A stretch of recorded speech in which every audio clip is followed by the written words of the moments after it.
For many decades, clinical psychologists have explored human weakness and the causes of emotional suffering. With the rise of positive psychology, the focus began to shift from avoiding pain to pursuing happiness through attempts at obtaining the good life. As you'll soon discover, happiness isn't everything. In fact, by obsessing over happiness at the expense of our other, darker emotions, we actually do ourselves a great disservice. Indeed, the so-called good life can never be achieved without the benefits that come from emotional pain, bad feelings, and the dark sides of the human condition. In these binks, you'll learn all about how negative emotions can actually lead to greater insights, stronger leadership, and a more successful life. In these summaries, you'll learn why you'd be much better off with an angry lawyer by your side than a happy one, why an anxious person is more likely to notice a fire on a train, and how a dash of psychopathy is one of a potential president's greatest character traits. Nowadays, management goes by the mantra that an upbeat mood translates to business success. But while mirthful and content people do get better customer and supervisor evaluations, that doesn't objectively mean that they are performing better. For instance, while they might be likable, happy people are less persuasive. If you want to persuade others, then you have to communicate your message in a detailed and concrete way. However, happy people tend to focus on the big picture at the expense of the tiny details. Consequently, their arguments are less nuanced and concrete. Indeed, this can be seen in a number of studies on the persuasiveness of upbeat people. In these studies, where happy and unhappy people were asked to create arguments about issues ranging from the allocation of tax dollars to the existence of soulmates. In all these studies, unhappy people's reasoning was judged as 25% more convincing than those of happier participants. What's more, happy people are more easily deceived and more likely to recall false facts than others. As we've already seen, people tend to be less interested in details when they're happy. But if you want to spot deceit, then you'll have to look for very subtle cues. This became obvious in one study in which participants were asked to identify liars and honest people in a series of videotapes. The tapes showed people denying that they had stolen something, only half of whom were telling the truth. Happy participants were able to identify the liars only 49% of the time, while unhappy people detected 62% of the frauds.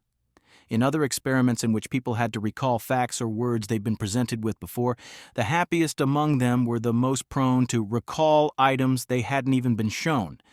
Clearly, happy people are both less persuasive and more gullible. So how happy do you want your lawyer to be? Happiness feels so good that it's only natural to do whatever you can to increase it. Unfortunately, the more you try to brighten your spirits, the worse your mood becomes. Indeed, the pursuit of happiness can prevent you from feeling happy in the short term, as people who focus on achieving happiness get less joy out of the pleasurable experiences that are supposed to create happiness. Take this experiment, for example, in which people were divided into different groups before listening to Stravinsky's Rite of Spring. One group was asked to raise their happiness level while listening, or in other words, to willfully increase their pleasure from listening and estimate how well that worked. Another group was instructed to just listen. Participants who only listened got the most out of the experience, enjoying it 7.5 times as much as those who were instructed to try to be happy and evaluate their happiness. This study suggests that happiness slips away if you try to grab it, just like a bar of soap in the tub. What's more, striving to be happy can also make you unhappy in the midterm. The pursuit of happiness over all else is inherently self-centered, and this myopic focus on your own happiness can distract you from other people's needs. This, in turn, can interfere with your relationships. For instance, if you're dedicated to increasing your own happiness, you might avoid contact with a troubled friend in order to prevent her problems from negatively affecting you. As a consequence, this person may consider you less of a friend, and thus choose to keep her distance. The longer this continues, the more likely you'll end up alone. In fact, research indicates that people who value the pursuit of happiness actually feel lonelier than other people. Paradoxically, relationships like friendships, romance, and family are among the things that make us happy. Happiness consciousness, therefore, in valuing happiness over relationships, only makes us unhappy in the long run. Apparently, happiness itself can impede your success. Our following summaries will look at more negative emotions, such as anger, anxiety, or guilt. Wouldn't it be great to rid yourself of your anxiety once and for all? Maybe not. Without anxiety, you'd lose your love for roller coaster rides and scary movies. Apparently, not all anxiety is undesirable. In fact, anxiety is quite beneficial to us in that it helps prepare us for dangerous situations. As you'll see, this has consequences in many areas of life. For starters, anxious people are far more vigilant than their peers. In part, it's because anxiety stimulates the brain, thus making you more alert. Whereas non-anxious people tend to ignore ambiguous and even overt signs of potential danger, anxious people are highly attentive to these cues. Not only do anxious people take greater notice, their anxiety also heightens perception. For example, research has shown that people can see greater distances when they're anxious and even enjoy a sharper sense of hearing. Furthermore, anxious people are more likely to react swiftly and to try to find solutions when they perceive trouble. Typically, anxious people suffer the most from a threat, as their anxiety makes their perception of negative events more intense. As a result, they're more motivated to gather important information and persist in finding a solution. Imagine, for example, that a group of students is returning by train from a school trip. Suddenly, a slight but ominous scent of burning plastic begins wafting through the cabin. An anxious student or teacher would waste no time in searching for the source of the scent and alerting other passengers if needed. So, if something is amiss, the class has a better chance of survival as long as there are anxious students and teachers among them. Angry teens can come up with strikingly original and sometimes offensive epithets for the objects of their anger. As you'll soon see, the source of this originality is anger itself. As a matter of fact, you can even reap benefits from someone else's anger. For example, another person's anger can crank up your creativity. Specifically, receiving angry feedback increases both the quality of your ideas and their originality. That is, if you're the kind of person who needs to feel in control of situations. We can see this in action in one experiment, in which participants were instructed to come up with as many possible uses for a brick as they could. However, before beginning their task, some of the participants had received very angry feedback on another assignment.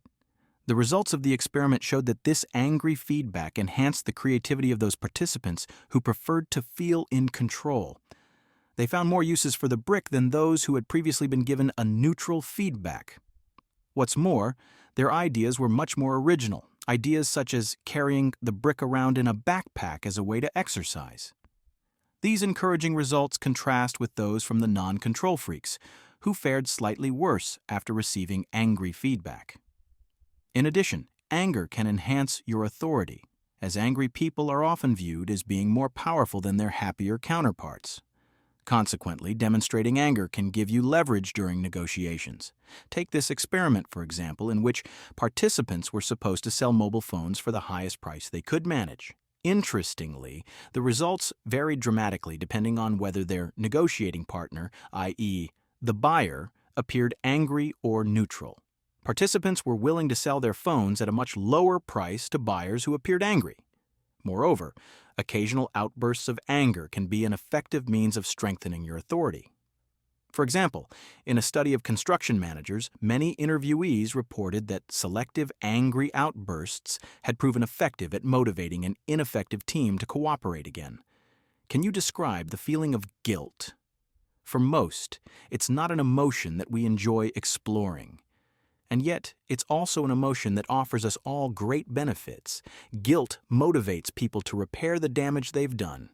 In a study about prison inmates, researchers found that criminals who were prone to experiencing guilt suffered more from what they had done than those who didn't feel guilty.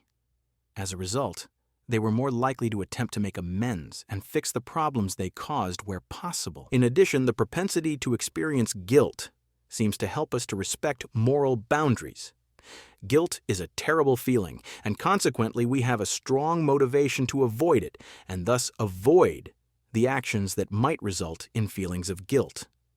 In fact, researchers have found that adults who are prone to react with strong feelings of guilt are less likely to demonstrate certain harmful behaviors, such as using illegal drugs, drunk driving, assaulting others, or theft.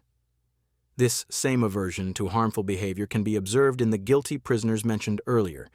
Once released, they were much less likely to be arrested again in comparison to their less conscientious peers.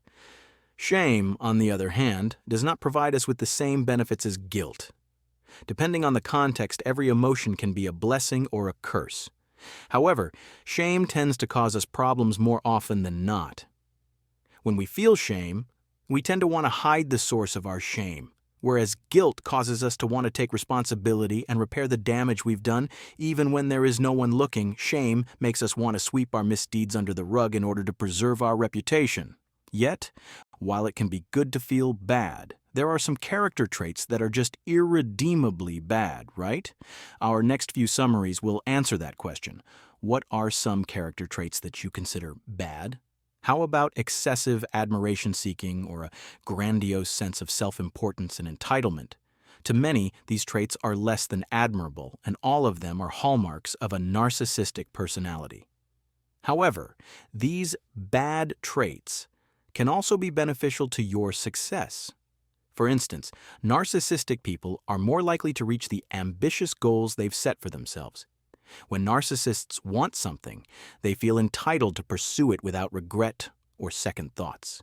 For them, the mere desire to obtain something is a sufficient reason to fulfill that goal.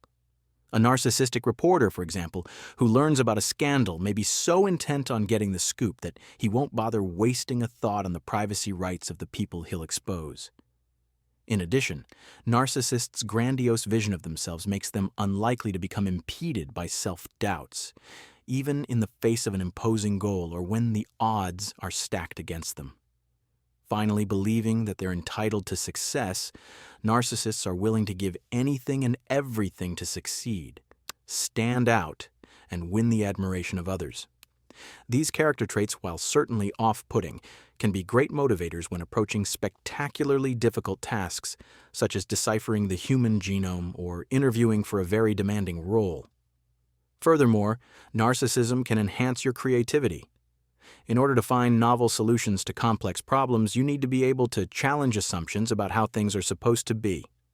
Since narcissists are so sure of their individuality and brilliance, they pay little attention to common conventions and the assumptions of other, i.e., lesser people. As a result, they're more likely to consider ideas that others might dismiss as strange, eccentric, or inappropriate, which then provides them with considerable creative freedom. Clearly, narcissistic behavior can offer at least some benefits, both to individuals and societies. But what about other, more seemingly sinister traits, such as psychopathy?